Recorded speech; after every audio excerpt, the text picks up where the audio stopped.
Hello and welcome to Radull Live. So good to see you this afternoon, guys.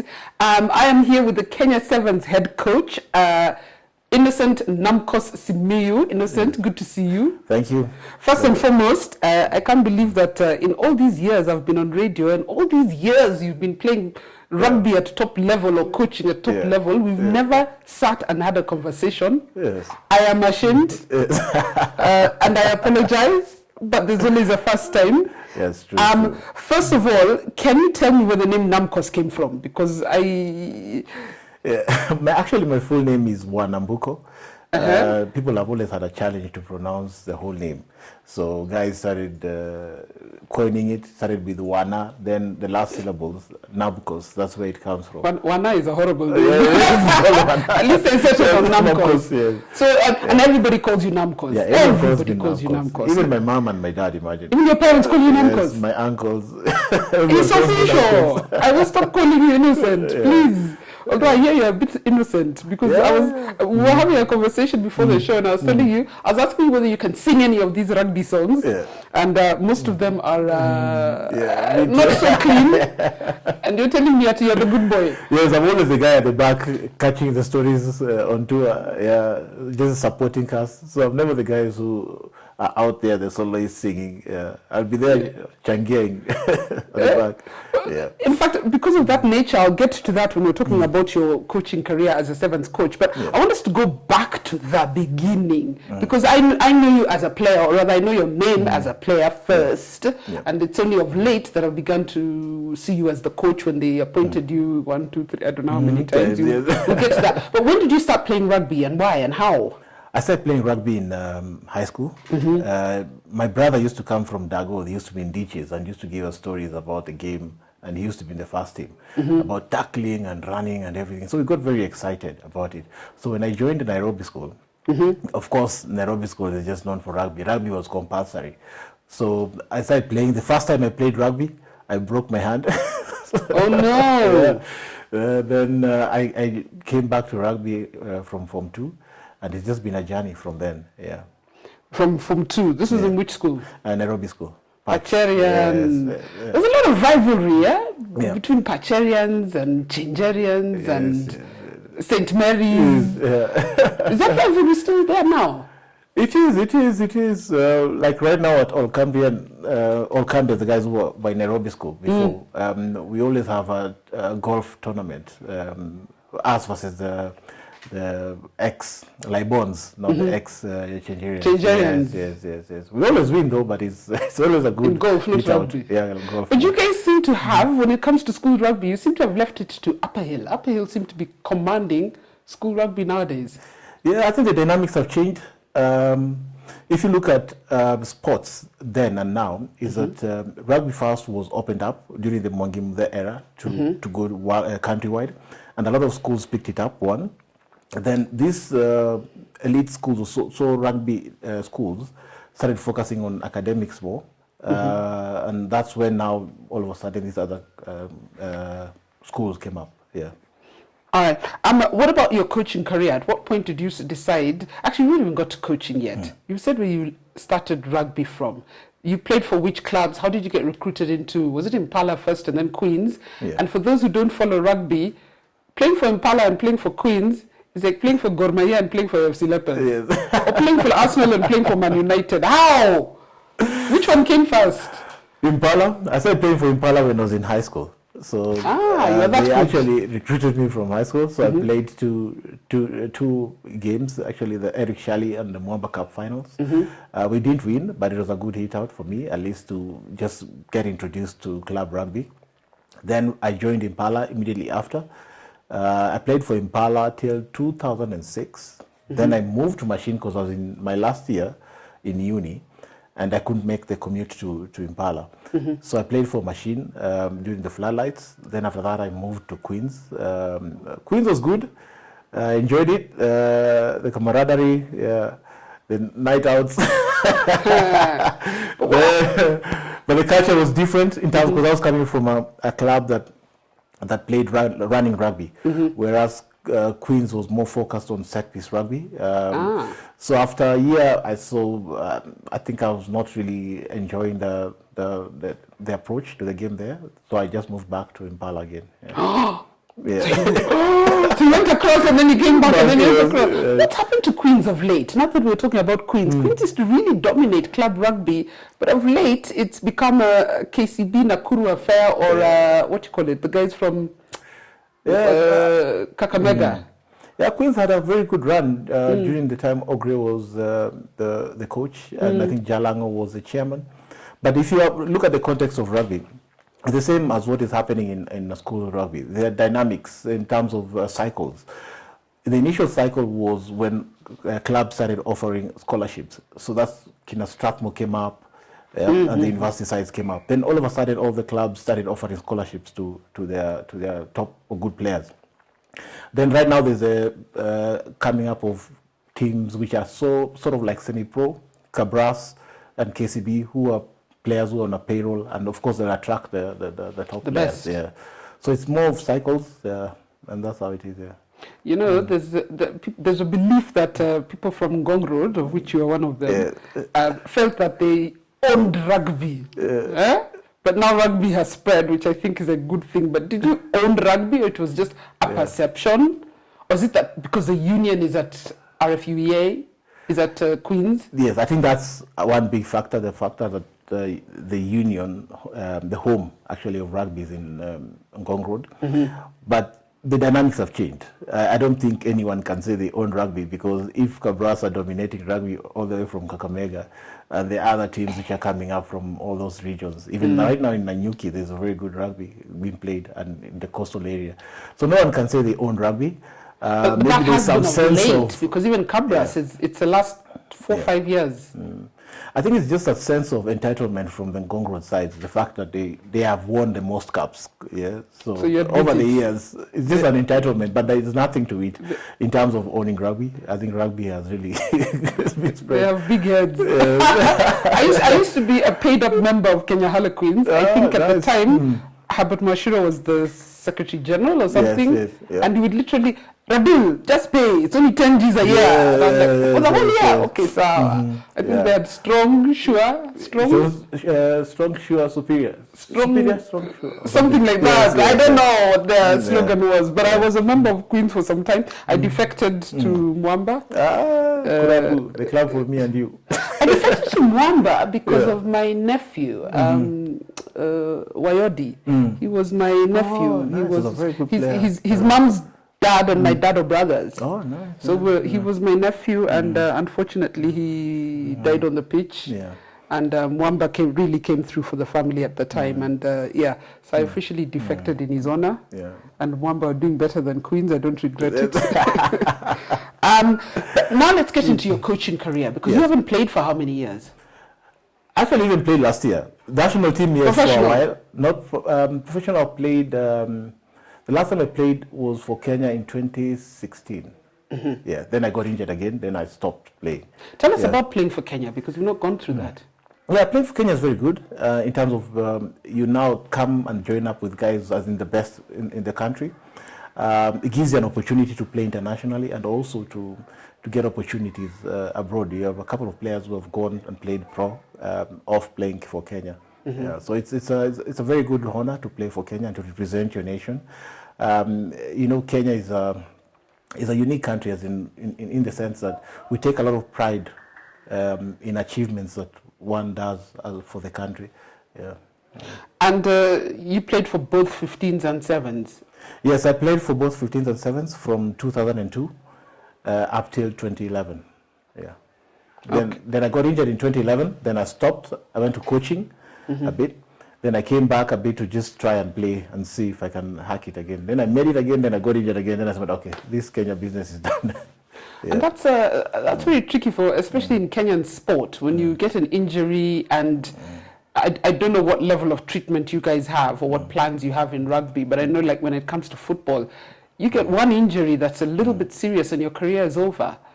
Yes, it is a problem in sports in Kenya generally, because people will want to see the players play, and they'll only want to invest to you when you can play. But when you get injured, everyone forgets you. And there's a sad realization for most players when you get to that point. If you don't have, let's say, your education or a job that holds you, it's a really steep fall. So I think the biggest onus is on the federations to actually make sure that clubs have medical insurance for their players. Luckily in rugby, most clubs do have, and when you get injured, you're to be taken care of. But of course, there are those incidences of 1 or 2 where someone was left hanging, which are very unfortunate. Yeah. Yeah, but rugby, I must admit, I do hear more people getting treatment when they have injuries. I mean, there was Lavin's case. There was Humphrey Karange was on another level. But there are people. We have seen incidences when people do get the treatment they deserve. I wish it could be something standard. That does the national team have like an insurance partner or a medical partner? Do the clubs have such partnerships? Yes. So what happens is that the guys source for themselves individually. So you'll find that Impala will go to Resolution. You'll find that maybe even KCB used to have cover with Resolution. You'll find some people with Aeon who organize maybe something insured by UAP or Jubilee. Most of the policies for the national team, I think, are usually with Jubilee Insurance or something, or UAP, if I'm not wrong. So people source for them individually. But I believe the union or the federation should come up with guidelines or standards, minimum standards that the clubs must have for you to be able to participate at a league. Yeah. Let's talk about you and coaching the national sevens team and the fact that you are hired, then you are let go, then you are hired. How many times? Just once. I was fired once. Then I hired and hired. Then now again, I've been hired again. Yeah. I mean, I know you can't talk ill of your boss. I don't expect you to. Yeah. But what are the challenges that the federation goes through? Because I'm assuming you understand them when somebody hires you, fires you, and then hires you again, and you accept the job. It means you understand where they're coming from to some extent. Or what do they tell you in the back room when they're hiring you back? I mean, what's wrong? What's the problem? I think the problem with sports in Kenya generally, I don't want to speak specifically about KNU, I wouldn't expect generally in terms of sports in Kenya, is the governance in sports is very poor. And there's a lot of work that needs to be put in regards to the governance of sport. Because the process of getting hired, you'll find it's very professional and you'll be interviewed by professionals. But of course, when you get to the point of a part of appointment, then now that's where the politics comes. But it's not bad because I can't take it as in it's something negative. It's just that the way sports has been structured in Kenya, it's the reason why we have that politics at that top level, because we only have the clubs as the biggest stakeholders who are running the sports through the federation. Because all federations, as per the Sports Act, the board is elected by the clubs. The club chairman or but there are other stakeholders. There are the media, there are players, there are referees, there is what else? Yeah, so there are other stakeholders who are not represented there. And that's where you find sports has a really big challenge and everybody wants a say. Yeah. Everybody wants a say when you're being hired and fired. Yes. But for me, that's hurt us, especially for Kenya Sevens, because what we tend to see from our point of view with Kenya Sevens is we have a high, then we get a new coach, we get a low, then he builds, and then there's so it's for me it's not helping the game. There needs to be some stability. What do you think about that? I mean, you're a victim, if I can say so. Yes, it's very painful because coaching is not easy because it takes time to build what you want, as in terms of your playing style that you want the players to play, to push your philosophy across. It's very time consuming and takes a lot of hard work, and it becomes like a start-stop. So this coach tries, takes the team till here, then is fired, then another one has to come and start from the beginning. So the main challenge is, the main thing that needs to happen is that the ministry has to look at a governance structure that is Kenya, that can work for Kenya, that can minimize or control that politics or the interests. So you have some sort of job security, at least for a time. Yeah. Yeah, but is there also a lot of impatience? Because there's a lot of pressure that comes, say, from the media and fans. And as media and fans, we don't understand anything. We lose 3-4 circuits, we don't get into the main cup quarters, and we're like, fire the coach, fire the coach. Yet, a lot of people don't understand. I don't know which coach was this, who came in and brought in a lot of young players. And if you were actually paying attention, you would see that he's building these young players. But we were so impatient. We're like, where's Collins, and where's who, and where's who, and why are we not winning, and bring back the old guys. So there's that lack of understanding and patience and willingness to build. It's a catch-22 because you need the funds. So it's just that Kenyans, we have high expectations in terms of we want to win every time. It's a Kenyan thing, as in so it's not bad. The fans are also an interested party in the sports. For heaven's sake, if people are being paid salaries through taxes, I'll also want to know that the team is playing very well and is giving their best. So the only way we can assure that is having some stability in terms of the management of the program, and also having some stability in terms of the governance. So at least something can be built, because if you look at other countries, coaches do 5-10 years. When they're done, then another one comes, they rebuild. At some point, and I remember when I was interviewing Collins in Nigeria, he was saying we're used to that pressure from fans and we just take it in our stride. I get very frustrated because a lot of people, they don't even know how players and coaches within rugby hustle, you know, and you have full-time jobs, this is part-time, but we expect you to beat South Africa, who are professionals. And I get frustrated because I'm like, okay, if you look at the lineup, we have young players who are doing their best. As you say, all you want to do is do your best. But if he's young and inexperienced and he's doing his best and still not matching up to South Africa, if you understand and follow the sport, it's not that bad. We're growing, you know. But you feel free to call me and tell me to bitch to the other fans because I know you can do it. If you understand what I mean. What's in store? Because we have the new season. I think they've already removed Dubai and South Africa because of COVID. Do you have is there any communication to you about return to training? When are we getting back to action? Do you know? So we sort of in a precarious situations right now because for 3 events, I think 4 events have been cancelled so far, out of 10. So and there's likely that also LA might be cancelled. So right now the biggest thing is how do we set up a high performance environment, so we're really discussing a lot the things that needs to be there in terms of high performance, starting from the contracts of the players, how we operate. Starting from the even the infrastructure that needs to be in place, and hopefully the program can kick off by 1st of October, but not as team sessions because according to the ministry, the guidelines of return to play is that contact sports have been suspended. So we'll look at how they can do a lot of gym work and individual skills. As we build up towards December, where we are hoping we can do one tournament in Dubai in terms of preps, and now pick up from there. Our target is by 1st January, all the players should be able to hit our standards, so that at least we'll have a big pool of players who can choose the best team for Kenya. I was actually going to ask you, I mean, it's a bit premature to ask about team selection because it's not something you do on your own and you have to see people form and that. But are you still hoping to go into the season with the experienced players or with a mix of experience and new boys coming through? What's your plan? My plan first is to bring back the selection criteria because I know it was thrown out. So the players know what they need to meet for you to be first to be eligible to play. Once they know that, then the key thing is to bring in all the experience and the young guys that will have like a month of sort of like testing period, and from then we will now pick the best. There'll always be a coach will always want to strike a balance between the old and the new, because the young guys bring the energy to the team. The old guys give the direction. So it's an issue of just striking a balance.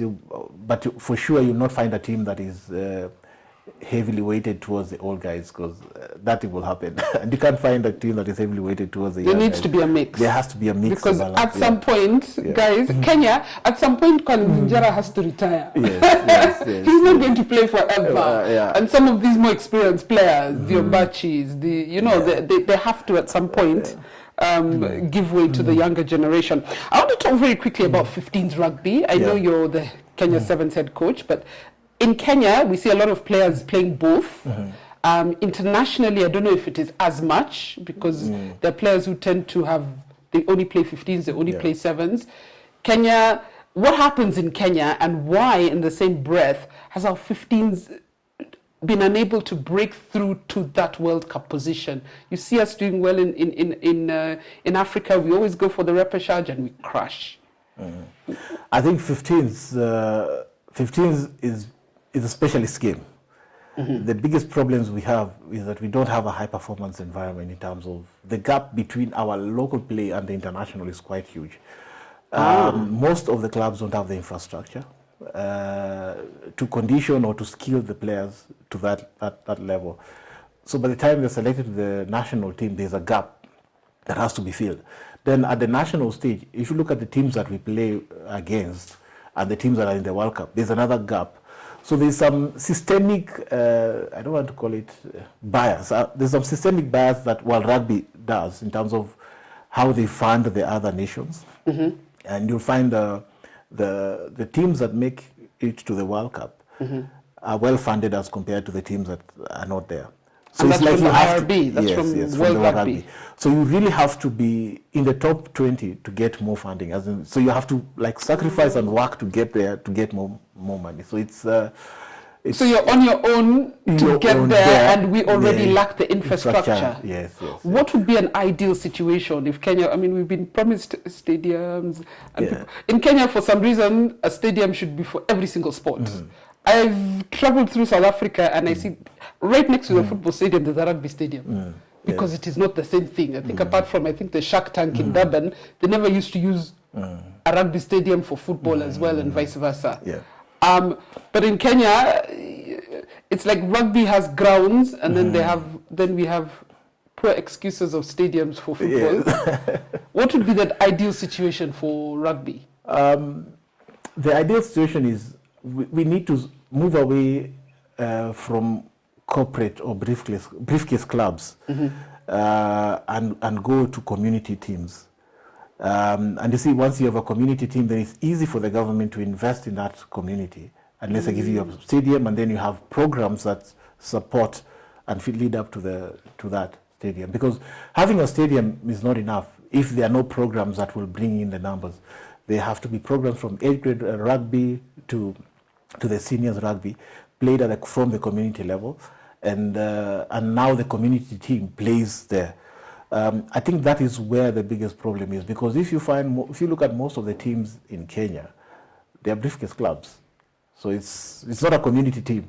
Like Ngongoro should ideally be having one team. We should be having one team that captures all those people around there.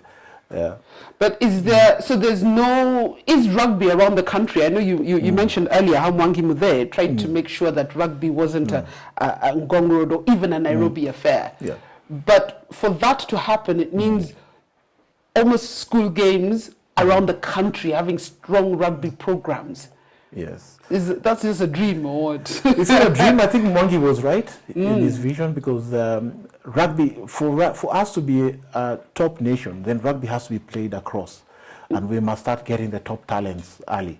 Then I think the government has to take over the headache of infrastructure, especially infrastructure and running of the national teams, because if the union still struggles to fund the national teams who are representing Kenya, then it brings another imbalance in the system, because the focus now becomes the top side. The government should take over all the national teams, then let the unions and the federations focus on the clubs, the leagues, and the development of the sport on the ground. Very quickly, Olympics. Last year we went for our first, sevens was finally accepted in Olympics. So naturally it was our first Olympics in sevens. things did not go well. I know you were not the man in charge. Yeah. No, you were No, not. no, no. You were not. You were not in charge at the Olympics. Yes, yeah. Olympics have been postponed to next year. What can we expect from Kenya Sevens this time? Or what was, from your view, where you were sitting back then, what went wrong and what can we fix? As an outsider, because I was not there, yes, I think all this thing comes down to preparation. We have a very, can I say, lazy way of preparing, where the committee NOC, which now they have changed this year, because I've been involved with the planning part, in that what they used to do, you will wait till a month to the Olympics, and that's when now you start preparing. You're brought in for the camp and everything, and guys are paid allowances, and you move on. Spots. Yes, so everyone is put, and it was more like ticking a box that yes, we've prepared them. But what the committee is doing right now for NOC, which is very impressive, is that they've started the preparation now. For those who have qualified, we start the preparation now. So I believe if we continue like this, and we're hoping to have a first camp next month. If we continue like this, then there's a high chance that the teams will perform well. There's a high chance that rugby will perform well. But for rugby also, we have our own Achilles heel. We need to sort out our environment so that we have a high performance environment and not only depend on the NOC, what NOC is offering. Yeah. So you have Humphrey Karange and NOC, just pull strings. Yes. So I think they've really done a very good job, Humphrey Karange. And I know you're not really involved in women's rugby, but we've seen the women's rugby grow like other women's sport in this country. I see our women from volleyball to football. Football, the women get no support, but they go for AFCON, they perform well at Sakafa tournament. We've seen the women volleyball players, zero support, they go for world championships. I saw the Kenya Lionesses it was earlier this year, it was last year, when they were, I think it was last year. Yeah.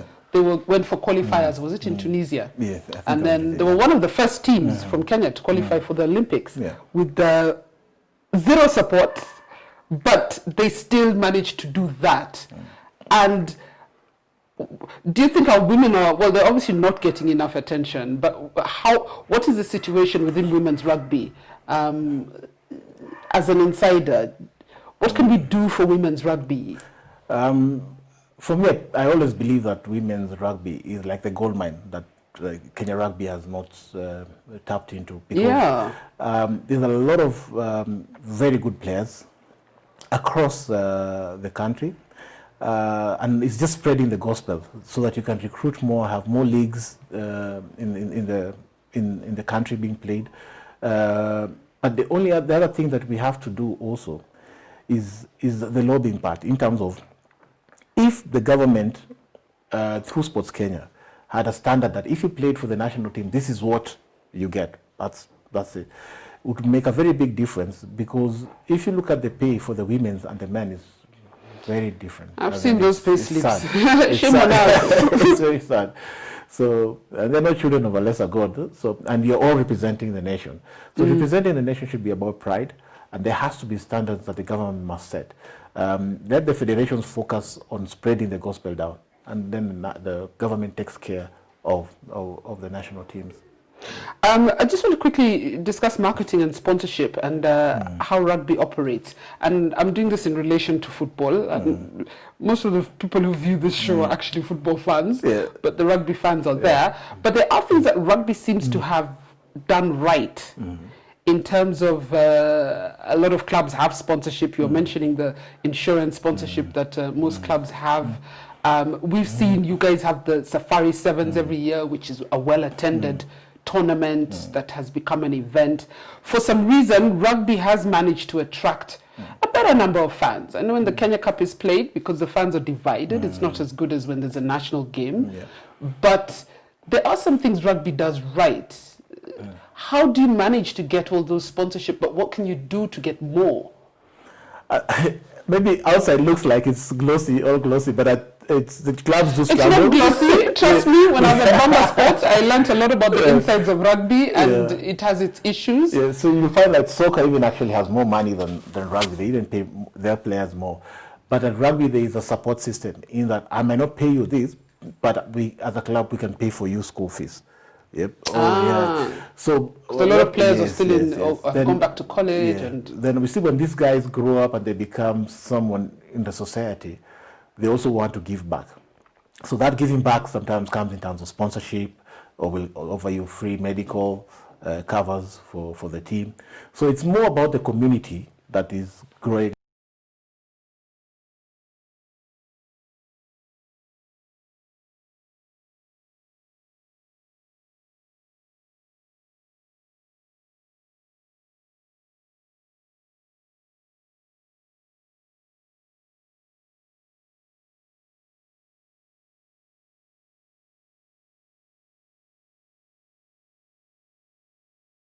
That you can sell and you can push, and also the individual brands for the players.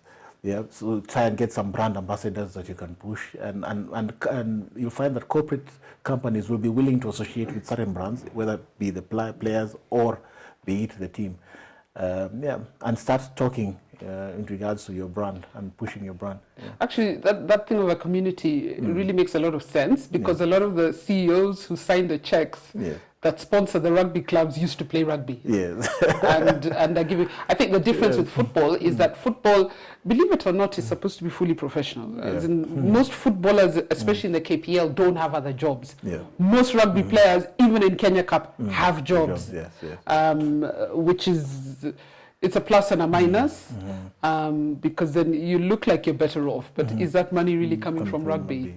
But for me, I see rugby has tried to brand itself a little bit better than football. But there's still a lot to be done.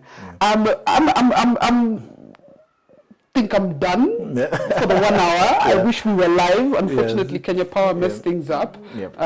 So I couldn't get questions from people who are watching. There is one question that somebody did send earlier, but it was about academies. Kenya needs to support rugby by starting a rugby academy in every county and nurturing talent. This will improve our position in the world. Then he starts talking about Arsenal. All of my fans on Facebook.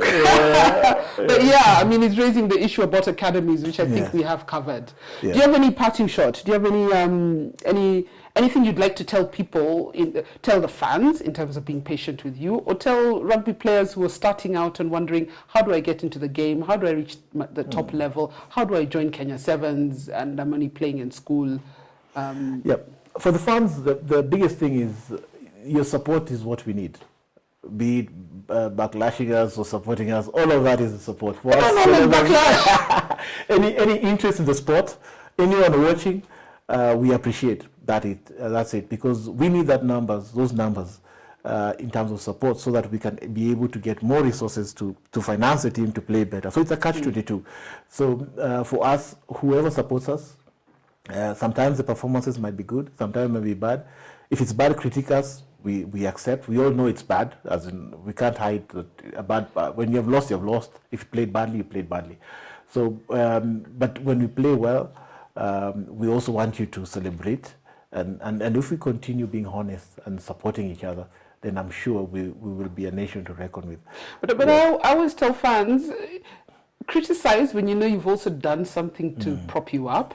You know, if we're not attending your games, if we're not attending your Kenya Cup matches, your not just the national team matches, then we're not really supporting you. We should support you always. As you say, the corporate ones want the numbers in the stands. They want the numbers watching if you're on TV or on social media, whatever it is. So do your part as a fan to try and support the game. So that when you win, we actually say, you know what? I've been going every week to Impala. I've been paying 200-300 shillings to watch the game. I'm a stakeholder. I'm a winner as well. But Kenya, we sit back and do nothing. The day you lose, useless. The day you win, Team Kenya. Anyway, we're used to that. As you say, we need the support. But thank you so much. Thank you, Namcos. Thanks for having me. I wish we had been live, because I'm sure there would have been so many questions, but we'll still air the show. And maybe in a couple of weeks, we can come back and have this conversation again. No problem. Or I can come and watch you in training. Yes. How about that? Yeah, that's good. Yeah. Very good. Well, thank you so much. Thank you guys for watching. And hopefully Kenya Power behaves next time so that we can actually be live. But as always, I appreciate your support. For those of you who wanted airtime, I'll put some in the comment section. Eish, Kenyans, yeah. Thank you. Thanks for watching and see you next week.